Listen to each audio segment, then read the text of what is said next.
आज हम एसिड और बेस करने वाले हैं। देखिए, अगर आप किसी भी कम्पिटिटिव एग्जाम की प्रिपरेशन कर रहे हो तो वहाँ पर जो जनरल साइंस है, ठीक है, जनरल साइंस के अंदर एसिड और बेस भी एक काफ़ी इंपॉर्टेंट टॉपिक है। इससे भी कई तरह के क्वेश्चन पूछे जाते हैं एग्जाम में, तो आज हम उनको कवर करेंगे। तो चलिए सबसे पहले जान लेते हैं कि अम्ल कहते किसे है। ठीक है, अम्ल को इंग्लिश में एसिड भी कहते हैं और बेसिकली अम्ल कहते किसे है। ठीक है, तो अम्ल वह पदार्थ पदार्थ है जो जल में घुलकर हाइड्रोजन आयन प्रदान करता है। यह स्वाद में खट्टा होता है और धातु से अभिक्रिया कर हाइड्रोजन गैस मुक्त करता है। उदाहरण के लिए हाइड्रोक्लोरिक अम्ल या फिर सल्फ्यूरिक अम्ल हो गया या फिर एसिटिक एसिड हो गया। ठीक है, यहाँ पर कहने का क्या मतलब है कि देखिए, पहले तो अम्ल अम्ल वह पदार्थ है, ठीक है, जो अम्ल की पहचान बताई। कहते हैं अगर ये वाटर में इसको डिजोल्व किया जाए तो ये क्या करेगा, H पॉजिटिव आयन देगा। ठीक है, अगर हम एसिड को वाटर में डिजोल्व करेंगे तो ये H पॉजिटिव आयन देता है। ठीक है, और क्या है कि अगर किसी भी मेटल के साथ रिएक्ट करेगा तो ये हाइड्रोजन गैस मुक्त करता है। ठीक है, मोस्ट इंपोर्टेंट तो जो इसकी पहचान है, देखिए, तो इसका एक एग्जाम्पल देख लेते हैं हम। ठीक है, यहाँ पर मैंने ले लिया जिंक। ठीक है, जिंक क्या है, एक मेटल है। ठीक है, और ये बोल रहा है कि एसिड लेना है, तो एसिड आपका हो जाएगा HCl ले लेते हैं। ठीक है, हाइड्रोक्लोरिक एसिड ले लेते हैं ना, ये एसिड है। ठीक है, देखिए अब यहाँ पर क्या हो रहा है कि जो जिंक मेटल है, ठीक है, वो रिएक्ट करेगी एसिड के साथ, तो फिर इसने क्या पहचान बताई कि ये क्या करता है, हाइड्रोजन मुक्त करता है, यानी कि हाइड्रोजन गैस क्या करेगा, छोड़ेगा, है ना। तो जब हम यहाँ पर जिंक और हाइड्रोक्लोरिक एसिड की रिएक्शन करवाते हैं, ठीक है, 2 मॉलिक्यूल लिए जाएंगे HCl के, तो यहाँ पर हमारे पास जो हमें मिलेगा वो है zinc chloride, ZnCl2 plus H2। ठीक है, तो यहाँ पर जो हाइड्रोजन है वो क्या कर दिया इसने, गैस, यहाँ पर हाइड्रोजन गैस इवोल्व होगी। ठीक है, तो एसिड का आपको पता चल ही गया होगा। ठीक है, एसिड की पहचान क्या है कि ये स्वाद में खट्टे होते हैं। अगर आप इनको टेस्ट करोगे तो ये स्वाद में कैसे होते हैं, खट्टे होते हैं। और बेसिकली अगर आप इनको क्या करते हो, वाटर के अंदर डिजोल्व करते हो, ठीक है, और अगर वाटर के अंदर डिजोल्व करते हैं तो ये H पॉजिटिव आयन देता है। नेक्स्ट है जो कि काफ़ी इंपॉर्टेंट है, एग्जाम के पॉइंट ऑफ व्यू से काफ़ी इंपॉर्टेंट है ये वो। ठीक है, ये मैं यहाँ पर वो वाला एसिड डिस्कस करने वाली हूँ कि मतलब इनके अम्ल के कुछ स्रोत, ठीक है, एसिड एंड उसके सोर्स में डिस्कस करने वाली हूँ, और ये यहाँ पर वो डिस्कस किए जाएंगे जो कहीं ना कहीं एग्जाम में किसी ना किसी एग्जाम में पूछे गए हैं। ठीक है, तो सबसे पहले है मैलिक एसिड। ठीक है, अगर मैलिक एसिड की बात की जाए तो ये पाया जाता है एप्पल में। अब एग्जामिनर क्या है कि एग्जाम में क्या करेगा, 4 ऑप्शन दे देगा। ठीक है, तो वहां पर आपसे पूछ लिया जाएगा कि जो मैलिक एसिड है वो किसके अंदर पाया जाता है। ठीक है, तो आपको पता होना चाहिए एप्पल और बनाना, इन दोनों के अंदर पाया जाता है मैलिक एसिड। नेक्स्ट है ऑक्सैलिक एसिड। अगर ऑक्सैलिक एसिड की बात की जाए तो ये पाया जाता है टोमेटो एंड पालक के अंदर। ठीक है, नेक्स्ट है लोरिक एसिड। अगर लोरिक अम्ल की मैं बात करूं तो ये पाया जाता है नारियल के अंदर। ठीक है, और ये नेक्स्ट है टैनिक एसिड, टैनिक अम्ल, तो ये पाया जाता है चाय और कॉफी के अंदर। ठीक है, चाय और कॉफी के अंदर कौन सा पाया जाता है, टैनिक अम्ल। और अगर ऑक्सैलिक एसिड की बात की जाए, रिमाइंड करना है इसको, ठीक है, साथ साथ रिपीट करते चलना। ऑक्सैलिक एसिड की बात की जाए तो कहाँ पाया जाता है, ये पाया जाता है टमाटर के अंदर, ठीक है, और पालक के अंदर।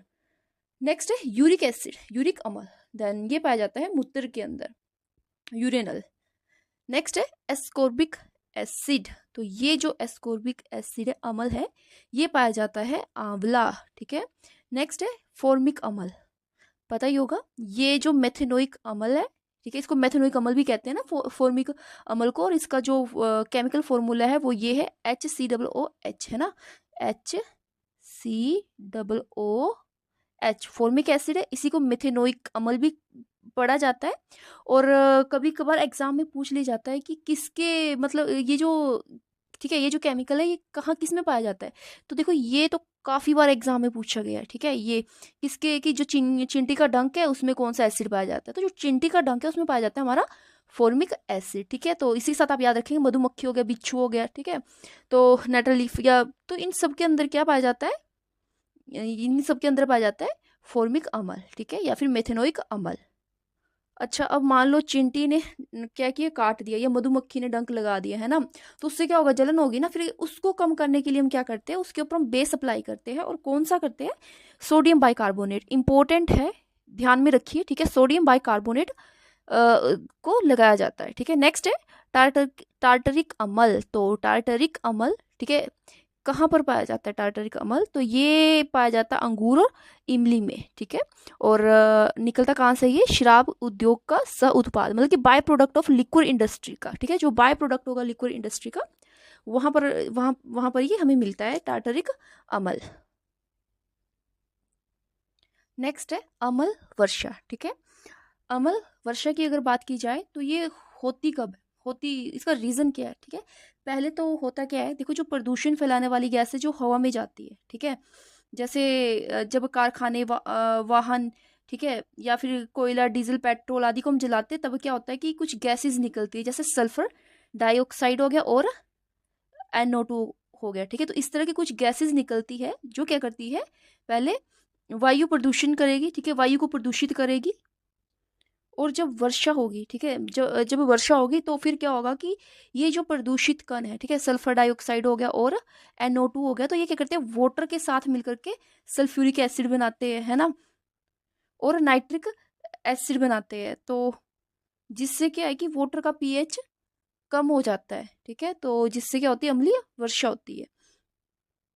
और इसका जो मेन एसिड है ना, तो वो तो आपको पता चली गया होगा, सल्फ्यूरिक एसिड है इसका मेन एसिड, अम्लीय वर्षा का जो रीजन है।